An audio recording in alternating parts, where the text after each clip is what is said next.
오늘 말씀은 신명기 10장 12절부터 22절까지 말씀입니다. 제가 봉독하겠습니다.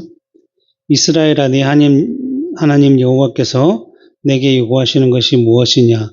곧 내 하나님 여호와를 경외하며 그의 모든 도를 행하고 그를 사랑하며 마음을 다하고 뜻을 다하여 내 하나님 여호와를 섬기고 내가 오늘 내 행복을 위하여 내게 명하는 여호와의 명령과 규례를 지킬 것이 아니냐?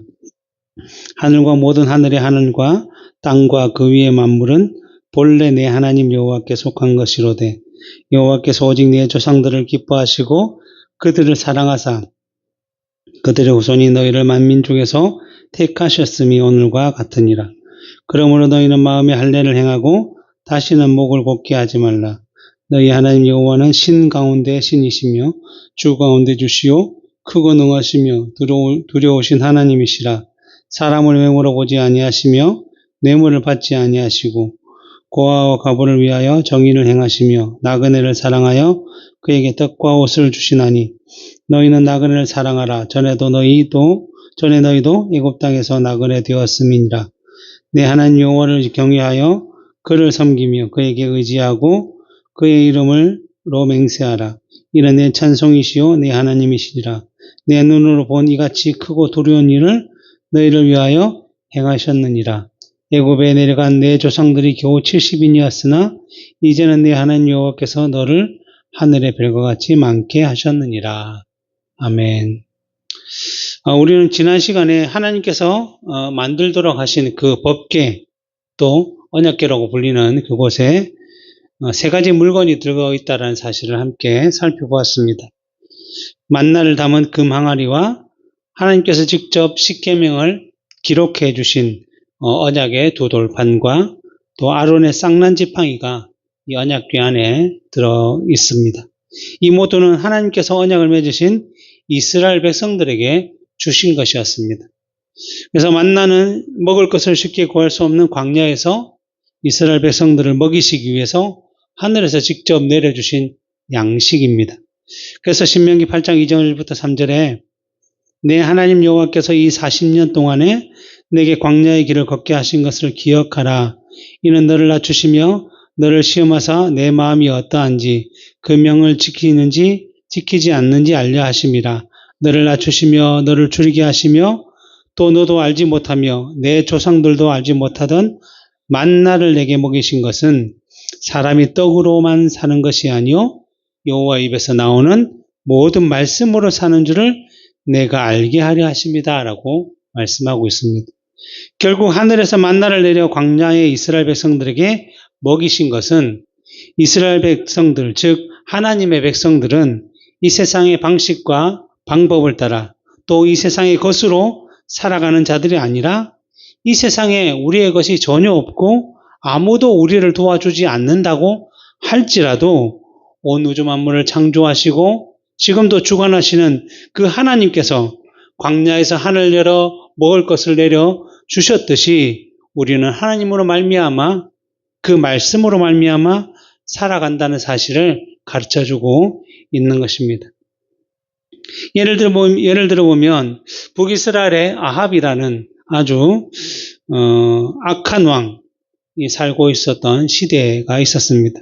왜냐하면 아합이라는 왕이 시돈에 있는 왕의 딸, 그 이방 여인을 아내로 삼았을 뿐만 아니라 그 여인이 섬기던 이방의 우상들, 바알과 아세라를 가져와서 그 북이스라엘에 제단을 쌓고 또 제사를 하고 그들을 섬기도록 하였으며 백성들도 아무런 저항 없이 그 일에 동참했기 때문에 아주 악한 시대라고 할 수 있었던 것입니다. 그래서 하나님께서는 그 엘리야 선지자를 통해서 북이스라엘에 진노의 형벌을 내리셔서 3년 반 동안 비와 일설이 내리지 않을 것이다 라고 말씀해 주셨습니다. 그리고서는 하나님께서는 그 엘리야 선지자를 그리시네가라는 곳으로 인도하셔서 그곳에서 이 가문 가운데서 물을 마시고 또 까마귀를 통해서 고기를 물어다 주심으로 엘리야를 지키시고 보호하셨습니다. 그런데도 이제 북이스라엘과 그 백성들이 회개하지 않음으로 말미암아 가뭄과 기근이 계속되어서 그 그릇 시내가조차 말라버렸을 때에 하나님께서는 이 엘리야를 이스라엘 땅이 아닌 그 시돈 땅에 있는 한 과부의 집으로 보내셨습니다. 그런데 시돈 지역도 이 가나안에 인접해 있기 때문에 가뭄이 계속되어 먹고 살기가 힘든 지역이었는데 엘리야가 하나님께서 말씀하신 대로 한 과부의 집에 가서 자신에게 떡과 물을 가져오라고 요구를 하였습니다. 그때 열왕기상 17장 12절부터 16절에 보면 이렇게 말씀이 되었습니다. 그가 이르되 당신의 하나님 여호와께서 살아계심을 두고 맹세하노니, 이 과부가 이렇게 대답한 겁니다. 나는 떡이 없고 다만 통에 가루 한 움큼과 병에 기름 조금뿐이라. 내가 나뭇가지 둘을 주워다가 나와 내 아들을 위하여 음식을 만들어 먹고 그 후에는 죽으리라. 죽을 거라고 생각했다는 거죠. 왜냐하면 가뭄과 기근을 더 이상 먹을 것을 구할 수 없어서 자기들도 이 가루 한 움큼 가지고 기름 조금하고 만들어서 떡 먹고 더 이상 이제 먹을 거 없으니까 죽을 것이다 라고 생각했다는 것입니다. 근데 엘리야가 그에게 이르되 두려워하지 말라. 가서 내 말대로 하려니와 먼저 그것으로 나를 위하여 작은 떡 한 개를 만들어 내게로 가져오고 그 후에 너와 내 아들을 위하여 만들라. 이스라엘 하나님 여호와의 말씀이 나 여호와가 비를 지면에 내리는 날까지 그 통에 가루가 떨어지지 아니하고 그 병에 기름이 없어지지 아니하리라 하셨느니라. 그가 가서 엘리야의 말대로 하였더니 그와 엘리야와 그의 식구가 여러 날 먹었으나 여호와께서 엘리야를 통하여 하신 말씀과 같이 통에 가루가 떨어지지 아니하고 병의 기름이 없어지지 아니하니라. 하나님의 놀라운 역사가 이렇게도 나타난다는 것입니다. 때로는 하늘을 열어 만나를 내려서 광야에서 자기의 백성을 먹이시고, 때로는 이 엘리야 하나님의 선지자를 보호하시기 위해서 어떤 사람들로 하여금 공개하게 하셔서, 그 공개하는 방식도 부자가 공개하는 것이 아니라, 물론 부자가 공개할 수도 있겠지만 아무것도 없는, 정말 한 움큼의 밀가루밖에 없는 그 사람으로 하여금 공개하게 하셔서 그 통에 가루가 떨어지지 아니하고 병에 기름이 떨어지지 않는 놀라운 역사를 통해서 자기 백성을 보호하시고, 자기 백성을 보호하심으로 해서 그 일에 동참한 자는 같이 은혜를 누리는 그런 일들을 행하셨다는 것입니다. 그런데 이러한 은혜가 구약의 백성들에게만 있었을까요? 아니죠. 신약에 살펴보면 예수님을 봐도 알 수 있죠. 예수님께서 말씀을 전하시고 사람들에게 병을 고쳐주시니까 정말 수많은 사람들이 모였습니다. 그런데 말씀을 전하다 보니 시간이 저녁이 다 됐죠. 그래서 이 많은 사람들이 함께 먹을 수 없으니 집으로 돌려보내는 것이 낫지 않겠느냐라고 제자들을 말할 때 예수님께서 너희가 먹을 것을 주어라 라고 하셨는데, 이 많은 사람들을 이게 어떻게 먹을 것을 줄 수 있습니까? 라고 그때 물었고, 예수님께서 그럼 너희가 가진 것이 무엇이냐? 그때 가졌던 것이 떡 5개와 물고기 2마리밖에 없었다는 거죠. 그런데 예수님께서 그것을 축사하시고 제자들에게 떼어주시니까 그 당시 그 자리에 있었던 사람이 남자만 5,000명, 그 여자와 아이들 합치면 거의 10,000명이 넘게 물고기 2마리와 떡 5개로 배불리 먹고 남은 것이 12바구니가 되었다. 뭐예요? 이 온천한 만물을 지으신 분이 하나님이세요. 하나님은 말씀으로 지었어요. 뭐가 있어서 무엇을 만들어낸 것이 아니라 그냥 말씀으로 모든 것을 지으신 그 하나님께서 자기의 백성을 위해서, 자기의 일을 위해서 행하시는 것은 우리가 상상할 수 없을 정도로 놀라운 역사를 이루시는데, 그것이 자기 백성을 위해서 이루신다는 거예요. 그러니까 우리가 더 이상 이 세상에서 무엇을 기대하고 이 세상에 어떤 것이 우리의 앞길을 막을 수가 있겠어요?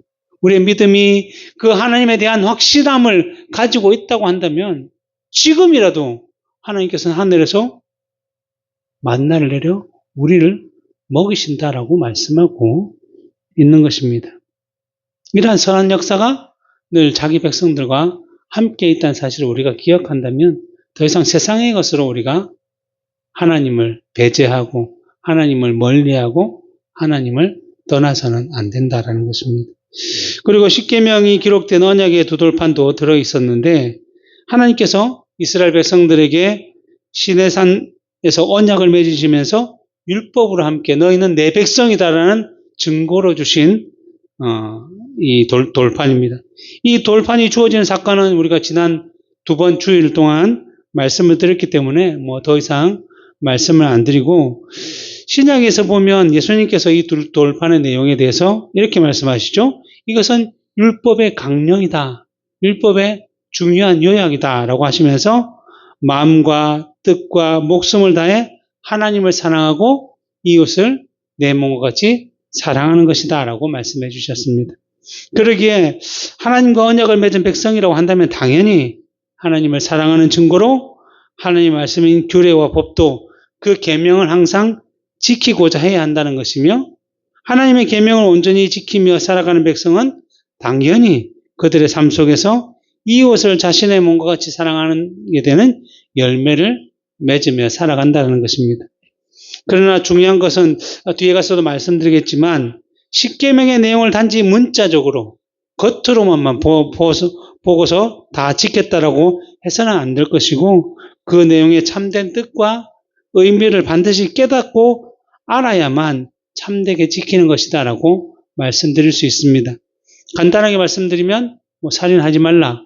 나는 사람을 한 번도 죽여본 적이 없으니 이 계명을 지켰다라는 것이 아니라 이 살인하지 말라의 의미는 다른 사람을 미워하고 시기하고 질투하는 것조차 살인이다라고 요한일서에서는 말씀하고 있고 예수님도 형제에게 욕하고 형제에게 분노하는 자는 지옥에 떨어질 것이다라고 분명히 말씀함으로 이 살인의 계명이 얼마나 많은 것들을 포함하고 있는지를 보여주고 있습니다. 더 나아가서 이웃이 아픈데 돌보지 않는 것, 또 이웃이 잘되도록 도와주지 않는 것조차도 이 계명을 어긴 것이다라고 말씀함으로 참 이 하나님께서 주신 이 십계명의 내용을 온전히 지킬 수 있도록 하는 것은 정말 어려운 일이며 그러기에 우리는 마음과 뜻과 목숨을 다해 이 계명을 지키고자 해야 되며 또 내가 할 수 없으니 이것을 지킬 수 있는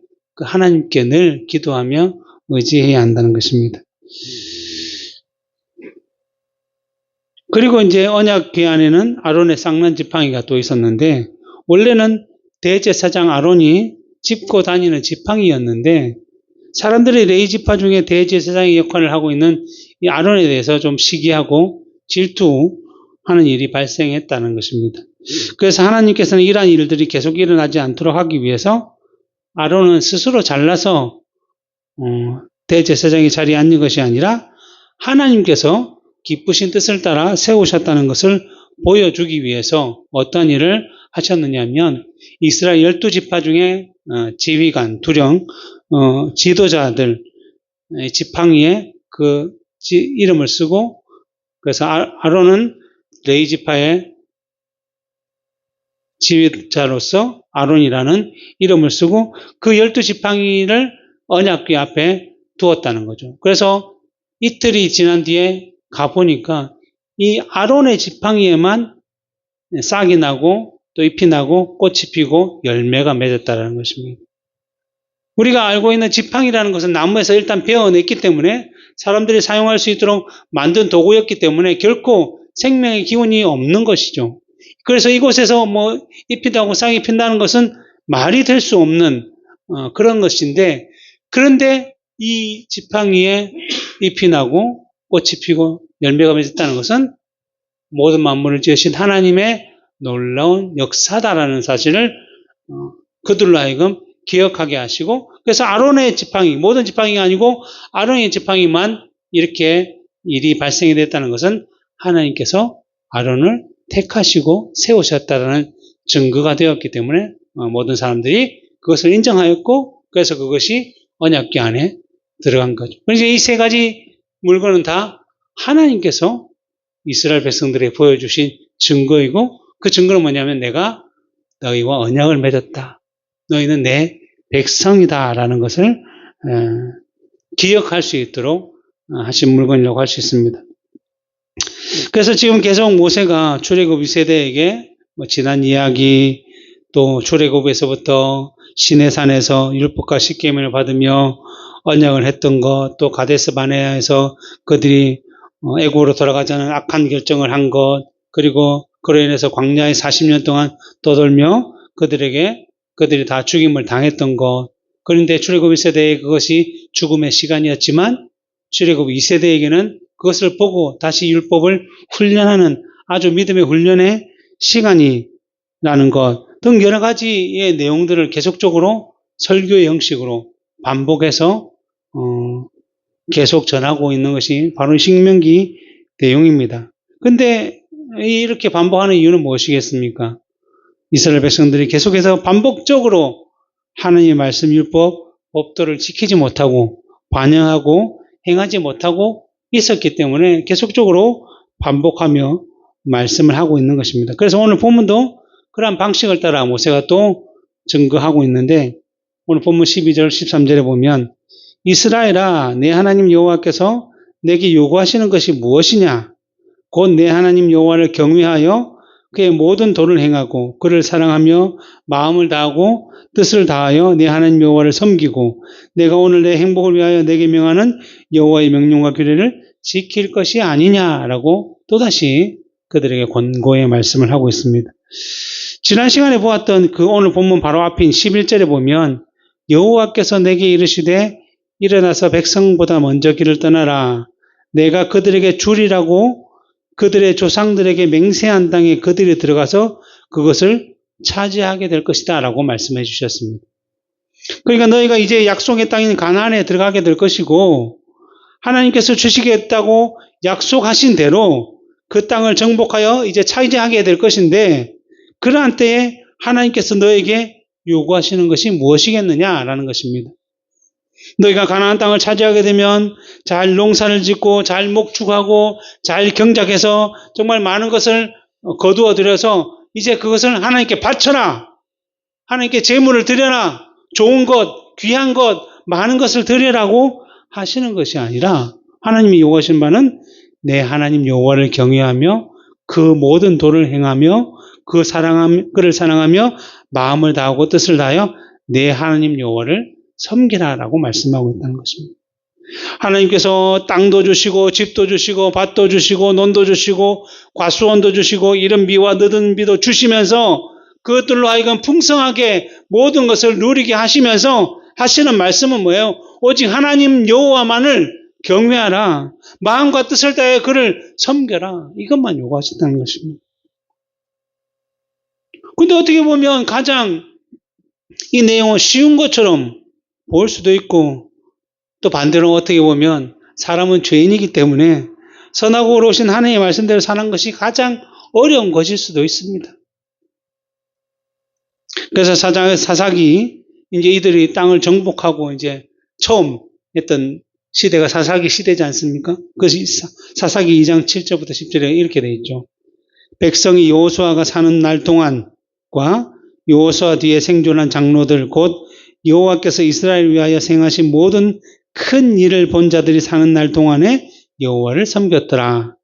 여호와의 종 눈의 아들 여호수아가 110세의 죽음에 무리가 그의 기업에서 흉내 에브라임 산지 가스 산 북쪽 딥낫 헤레스에 장사하였고 그 세대의 사람도 다 그 조상들에게 돌아갔고 그 후에 일어난 다른 세대는 여호와를 알지 못하며 여호와께서 이스라엘을 위하여 행하신 일도 알지 못하였더라.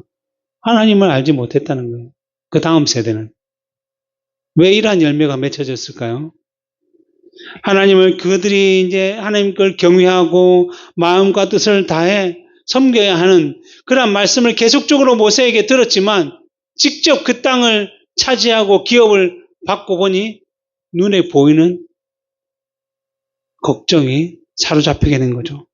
당장 눈앞에 놓여있던 문제가 뭐죠? 어떻게 하면 내가 받은 기업을 잘 세울까? 땅과 토지를 잘 경작하고 어떤 농작물을 심고 어떻게 잘 길러서 어떻게 잘 살 수 있을까라는 문제 때문에 그러한 것에 집중하다 보니 하나님을 경배하며 하나님을 예배하며 경외하는 그 섬기고자 하는 마음보다는 세상의 그 모든 것을 다 빼앗겨 버렸기 때문에 부모가 또 바쁘게 그렇게 사니까 자녀들에게 하나님에 대해서 말씀을 전하고 이어줄 수가 없었던 것이고, 그러다 보니 한 세대가 지난 후에는 마치 하나님을 모르듯이 교회는 나가지만 신앙이 아니라 그냥 종교심으로, 그냥 부모가 나가니까 이제 부모가 죽으면 내가 다른 곳으로 가리라는 마음으로 그냥 형식적으로 안식일에만, 주일에만 예배에 나가고, 예배가 끝나면 세상 사람들과 전혀 다를 바 없는 마음과 생각과 자세로 살아가. 그렇기 때문에 왜요?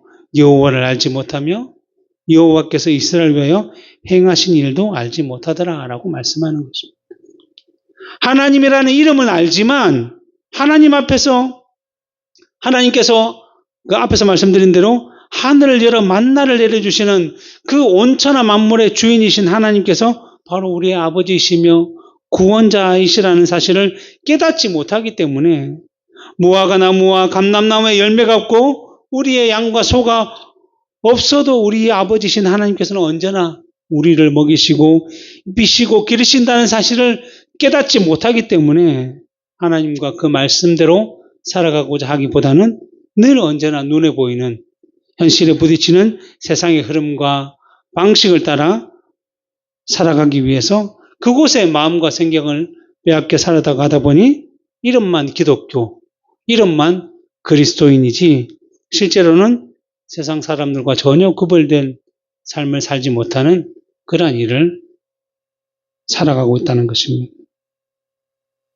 그러다 보니 이 세상에 치여서 얼마나 피곤하고 힘들고 어려운 삶을 살고 있습니까?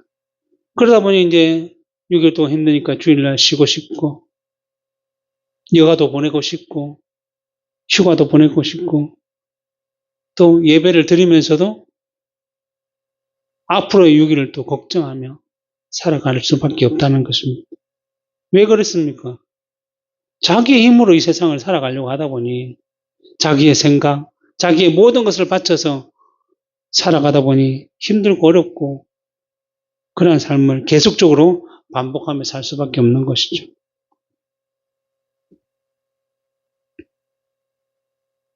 그러면 하나님께서 왜 이렇게 지킬 수 없는 이 죄인들에게 그것을 요구하셨을까요? 우리를 골탕 먹이기 위해서 그렇게 하셨을까요? 아니죠. 하나님께서는 언제나 자기 백성들에게 가장 좋은 것, 선한 것을 주시고자 하십니다. 12절, 13절을 오늘 본문을 보시면 이스라엘아, 내 하나님 여호와께서 내게 요구하시는 것이 무엇이냐? 곧 내 하나님 여호와를 경외하며 그의 모든 도를 행하고 그를 사랑하며 마음을 다하고 뜻을 다하여 내 하나님 여호와를 섬기고 무엇을 위해서? 내가 오늘 내 행복을 위하여, 내 행복을 위하여, 자기 백성들의 행복을 위하여 내게 명하는 여호와의 명령과 규례를 지킬 것이다. 하나님께서 이렇게 요구하시는 것은 하나님 자신이 아니라 하나님의 백성된 자들이 행복하게 살도록 그들을 위해서 주셨다는 것입니다. 하나님을 사랑하고 경외하고 마음과 뜻을 다해 섬기면 그 명령과 규례를 지키면 그것이 곧 그들에게 행복으로 돌아올 것이다 라고 말씀하고 있는 것입니다.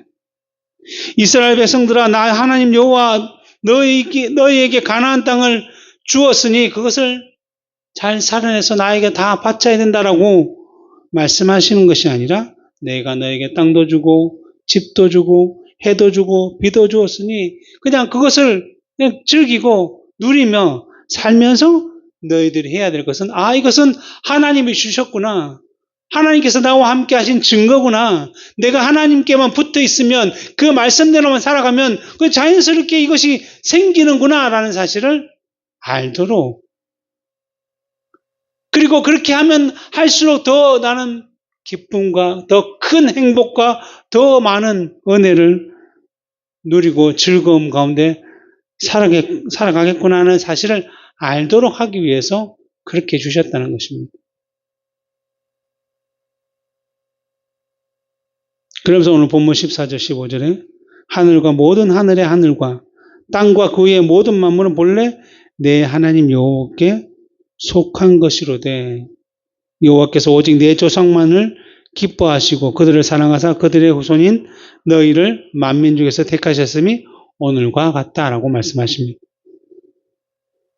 나 너희 하나님 여호와는 하늘과 모든 하늘의 하늘, 온 하늘과 땅 위의 모든 것들, 그러니까 천지 안에 속한 모든 것들을 다 창조하시고 만드신 분이기 때문에 이 모든 것은 다 내 것이기 때문에 언제든지 내 뜻대로 내 마음대로 할 수 있다라고 말씀하십니다. 근데 그러한 하나님께서 창조하신 모든 만물 가운데 특별히 하늘에 우리 우주에 별들이 얼마나 많습니까? 뭐 수억 개, 수조 개나 있다라고 하는데 그 많은 별들, 또 이 땅에 수많은 생물이 있고 이 땅에 수많은 동식물이 있는데 그 중에 너희의 조상 아브라함과 이삭과 야곱을 사랑하셔서 그들과 언약을 맺어 내가 너희의 하나님이 되고 너희와 너희 후손은 내 백성이 될 것이다 라고 말씀하심으로써 그 언약대로 너희를 사랑해서 내가 애굽에서 건져내고 오늘까지 내가 너희를 보호하고 지켜서 여기까지 이르게 하지 않았느냐. 너희가 직접 그 증인이며 증거이지 않느냐 라고 말씀하고 있는 것입니다. 그렇기 때문에 오늘 16절에 뭐라고 했습니까? 그러므로 이것을 너희가 안다면 너희는 마음에 할례를 행하고 다시 목을 곧게 하지 말라라고 말씀하는 것이죠. 할례라는 것은 앞에서 말씀드린 이스라엘 조상 아브라함과 맺은 언약의 표시죠. 이 할례라는 것은 하나님의 백성이다라는 표라고 할 수 있습니다. 이 내용이 창세기 17장 7절부터 11절에 나오는데 한번 보면 내가 내 언약을 나와 너 및 내 대대 후손 사이에 세워서 영원한 언약을 삼고 너와 내 후손의 하나님이 되리라. 내가 너와 내 후손에게 너희가 거류하는 이 땅 곧 가나안 온 땅을 주어 영원한 기업이 되게 하고 나는 그들의 하나님이 되리라. 하나님이 또 아브라함에게 이르시되 그런즉 너는 내 언약을 지키고 내 후손도 대대로 지키라. 너희 중 남자는 다 할례를 받으라. 이것이 나와 너희와 너희 후손 사이에 지킬 내 언약이니라. 너희는 포피를 베어라. 이것이 나와 너희 사이의 언약의 표징이니라. 그러니까 하나님께서 아브라함을 택하시고 그 아브라함과 언약을 맺어서 이제 나는 너희 하나님이 되고 너희 후손의 하나님도 될 것이다 라고 하면서 무엇을 증거로 삼느냐면 할례를 통해서 내 백성이라는 증거를 삼겠다라고 말씀하시는 것입니다. 근데 할례는 이제 남자의 생식기에 표피를 베는 거잖아요.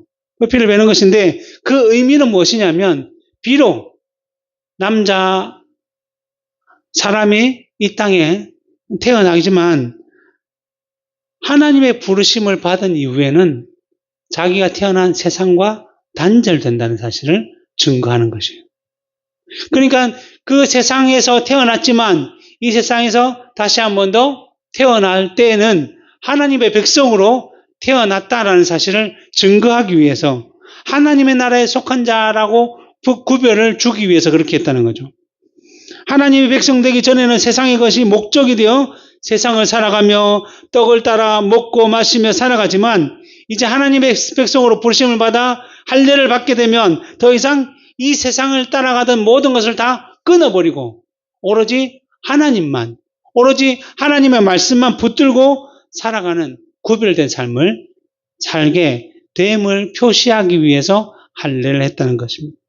그래서 예수 그리스도를 믿음으로 다시 살아나는 것을 우리는 중생, 거듭남, 쉽게 표현하면 다시 태어난다는 거죠. 이 땅에 한번 태어났지만 다시 하나님의 부르심을 받으면 다시 태어났는데 그것을 무엇으로 증거하냐면 할례로 증거했다는 거죠.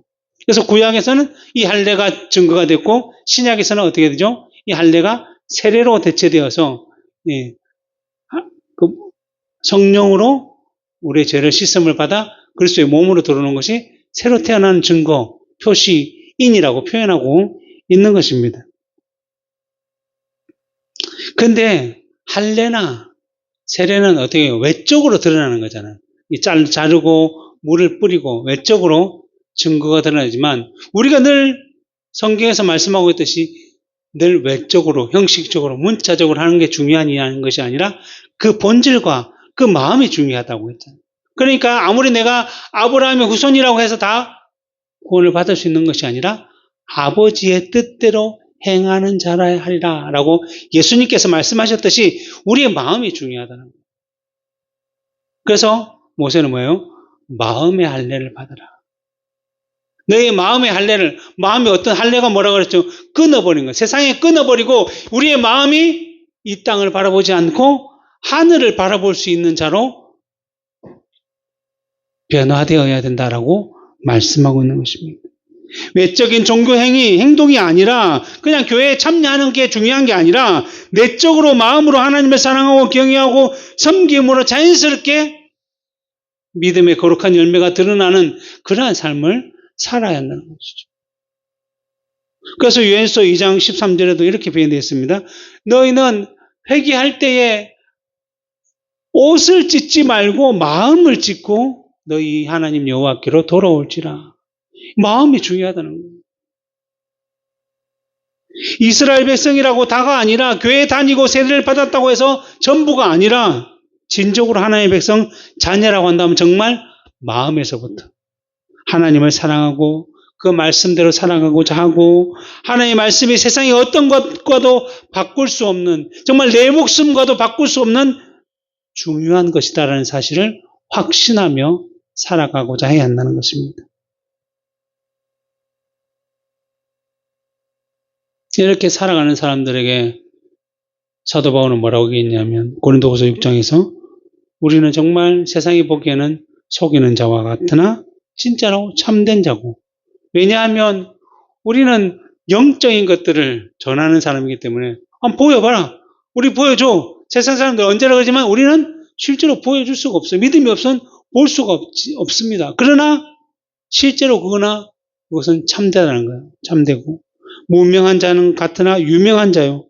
죽은 자 같으나 보라 우리가 살아있고 징계를 받은 자 같으나 죽임을 당하지 아니하고 근심하는 자 같으나 항상 기뻐하고 세상에는 근심할 수밖에 없는 상황인데도 우리는 기뻐하는 자랍니다.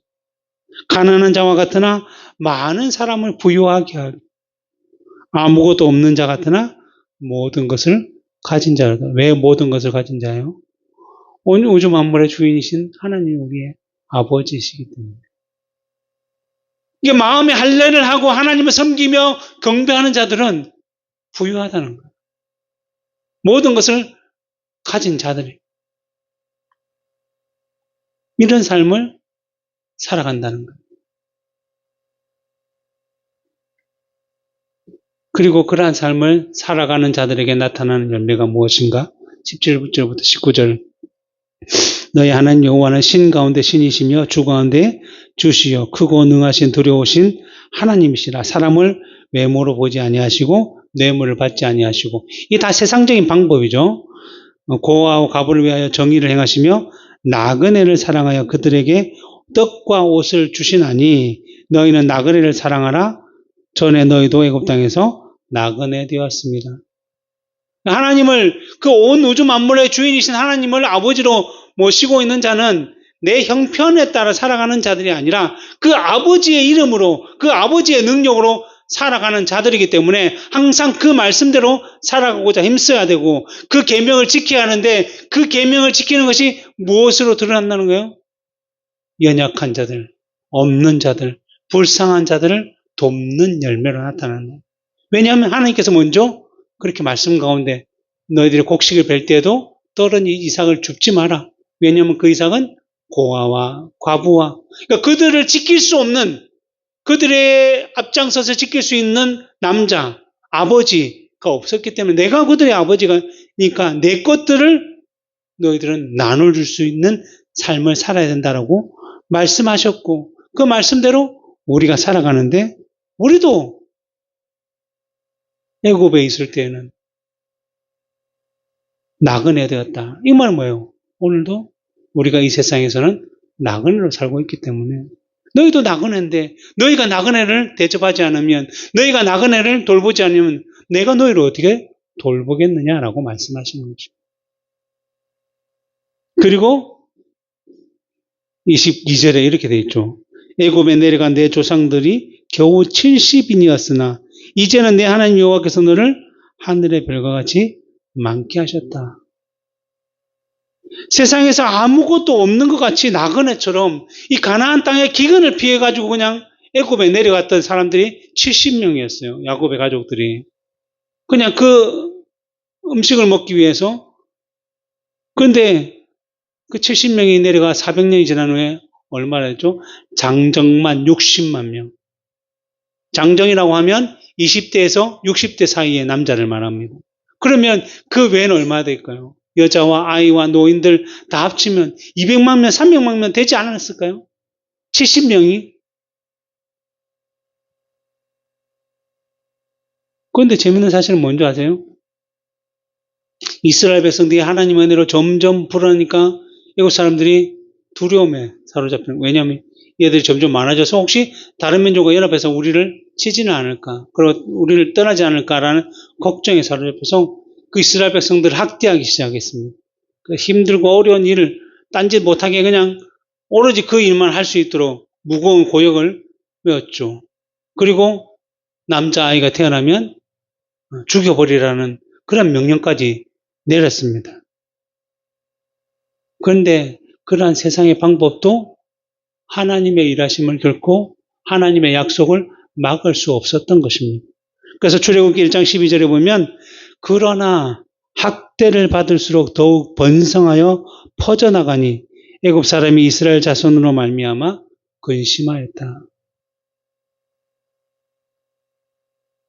애굽이 이스라엘 백성들에게 세상의 방법으로 그들을 학대했을 때 그들이 독립군을 조직하고 내적으로 서로 연계해가지고 야 우리 아이가 태어나면 어디로 보내고 또 사람들이 우리 학대하면 미에선 돌아가면서 보초를 서고 이러한 방식으로 대적했기 때문에 승리한 것이 아니에요. 마치 2차 세계대전 때 우리나라를 독립을 위해서 우리나라 독립군도 이랬지만 미국이나 연합군들이 더 힘을 더 모아가지고 일본이나 독일 이렇게 물리쳐서 그렇게 된 것이 아니라는 거예요. 그들은 더 세상의 방법으로 우리를 학대하지만 우리와 함께 하시는 하나님이 우리를 보호하셔서 그들의 학대를 넘어서는 놀라운 역사가 우리 가운데 일어나게 하셨기 때문에 이스라엘 백성도 어떻게 돼요? 하늘의 별과 같이. 이게 누구에게 한 약속이에요? 그들의 조상 아브라함에게 주신 약속을 지금 그대로 이루어 가신다는 거예요. 하나님께서 하신 약속은 결코 빼앗길 수도 없고 결코 포기될 수도 없고 변함없이 되신 그 하나님의 전능하심을 따라 이루어진다는 거예요. 그 하나님이 가나안 땅을 약속으로 주시겠다고 하셨기 때문에 그 강대국인 애굽을 물리치신 거고 가나안으로 인도하신 거고 그 가나안을 정복하게 하셨고 그 모든 것을 주셨다는 거예요. 그런데 그것이 이스라엘 백성들의 힘으로 이스라엘 백성들의 지혜로 노력으로 이루어진 것입니까? 아니라는 것이죠. 그러니까 그것을 안다면 너희는 마음에 할례를 하고 목이 곧은 것처럼 눈에 보이는 것에 마음을 빼앗겨 살지 말고 그렇게 인도하신 하나님을 기억하며 하나님을 섬기고 여호와의 계명을 따라 행하면 자연스럽게 연약한 자들을 돌보고 또 그들을 위로하는 그러한 여유로움, 그러한 하나님의 넓으심이 너희 가운데 열매로 맺혀지게 되고 그럴 때에 하나님이 우리와 계속적으로 함께 하시는구나 하는 놀라운 축복이 그 가운데 더 배가 되고 마태복음처럼 30배, 60배, 100배의 열매를 맺는 그러한 인생이 될 것이다라고 말씀하는 것입니다. 그래서 모세는 이렇게 이스라엘에게 놀라운 은혜와 역사를 베푸신 하나님이시기 때문에 오늘 본문 20절, 21절에 내 하나님 여호와를 경외하여 그를 섬기며 그에게 의지하고 그의 이름으로 맹세하라. 그는 내 찬송이시요 내 하나님이시라. 내 눈으로 본 이같이 크고 두려운 일을 너를 위하여 하셨느니라 라고 말씀하고 있습니다. 하나님께서 자기 백성된 이스라엘에게 행하신 일은 세상의 어떤 민족도, 세상의 어떤 나라도, 세상의 어떤 사람도 경험하지 못한 크고 놀라운 이적과 기적의 역사였던 것입니다. 그런데 이러한 은혜를 온천한 만물의 주인이신 하나님께서 자기 백성된 자들에게 어제나 오늘이나 내일 영원히 행하셨고 행하시고 행하신다라고 약속하고 있는 것입니다. 그러니 당연하게 그분의 백성이라고 한다면 하나님만을 경외하고 사랑하고 마음과 뜻과 목숨을 다해 섬기며 그 말씀과 명령과 규례와 법도를 지켜 행하고자 해야 하지 않겠습니까? 이것이 오늘날 하나님의 백성으로서 자녀로서 살아가는 우리에게도 주신 놀라운 특권과 책임과 은혜라는 사실을 늘 기억하셔서 전도서 12장 13절에 이렇게 표현되어 있습니다. 일의 결국을 다 들었으니 하나님을 경외하고 그의 명령을 지킬지어다. 이것이 모든 사람의 본분이다 라고 이 전도자가 했던 것처럼 그 고백이 우리의 인생의 고백이 되고 우리의 인생을 통해서 그것을 증명하며 우리의 삶의 열매로 나타내야 할 것입니다. 기도하겠습니다.